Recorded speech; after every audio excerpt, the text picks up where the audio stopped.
Your Excellency, the President of our great Republic of Kenya and the Commander-in-Chief of our armed forces, the First Lady, Her Excellency Margaret Kenyatta, Your Excellency, the Deputy President William Samoei Ruto and Lady Rachel, the Chief of General Staff, General Julius Karangi, our two speakers of the Senate and the National Assembly, the service commanders who are present here today, cabinet secretaries, excellency ambassadors and high commissioners, ladies and gentlemen.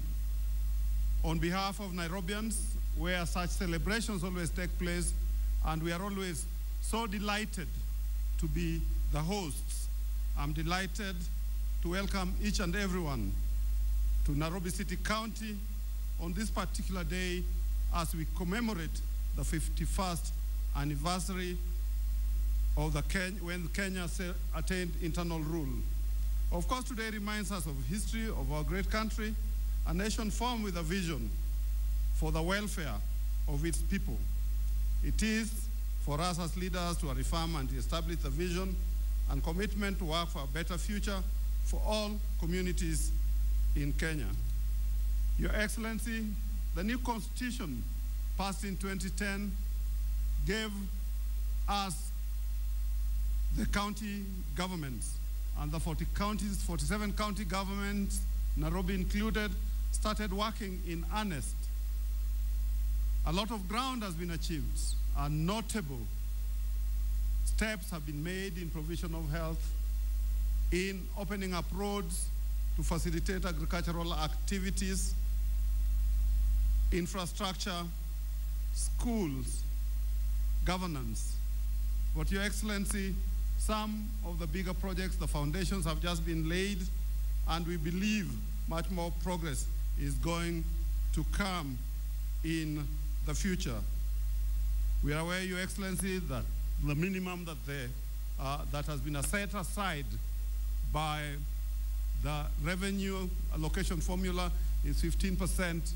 But as we've been asking, given the fact that a majority of the people live in the rural areas, we would like to see when that formula is revised that it goes to a minimum of 40%. Your Excellency, Nairobi is a unique county amongst the 47 counties. That's why it is particularly singled out in the Urban Areas and Cities Act, because in Nairobi, the county government must work with central government in provision of infrastructure to cater for the multinationals who are here, for the embassies who are here, and of course, being the center or the seat of central government. And over the last 1 year, we've worked with the government in several areas, like water has been included in the urban integrated urban development program, the first one of which, the first plan was done in 1927, the second plan was done in 1949, the third plan was done in 1973, whose term expired in the year 2000, and right now we are working and unveiling that plan which will serve Nairobi to the year 2050, through which time the population will have increased from what is currently 4 million to 14 million in 2050 and 27 million in 2100. The issues that we'll be addressing during this time, and some of them are already have been addressed, is provision of infrastructure so that we can take care of the congestion.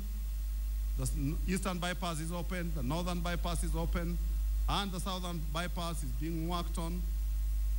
The missing links within Nairobi City are being worked on together with Kura. Also, in the integrated urban development plan, we are planning on providing 80,000 low-cost houses, mainly in the Eastlands area, within the next 4 years. Your Excellency, We are going to see a totally new Eastlands through what we call Eastlands urban regeneration. This not only will have its supply of water and sanitation, but of course infrastructure, which includes light rail. We'll be working on our primary schools, we'll be working on our hospitals. And Your Excellency, since the introduction of free maternity, the number of women dying at birth has come down from what it was of 701 to under 300. Also, we've seen child mortality children being born at birth has come to what it was the national average of 40 children per 1,000 to under 20 children per 1,000. And we will continue to enhance and make sure that the lives of people in Nairobi become much, much better. Your Excellency, my role was really just to make a few remarks and invite the Deputy President to invite you. But before I do so, let me just say that over the years, Nairobians, we've lived in peace, and we want that peace to continue.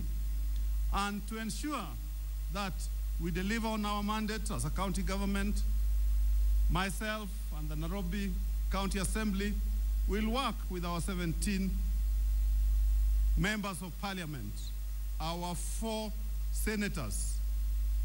We'll work with all Nairobians, irrespective from which part of the country they are from, though I know they come from 42 different parts of our country, and they are all here. We will work without fear or favor, irrespective of one's religious affiliation. And Your Excellency, as required of us by the Constitution and as required by Urban Areas and Cities Act, we will work with your government to deliver on our mandate.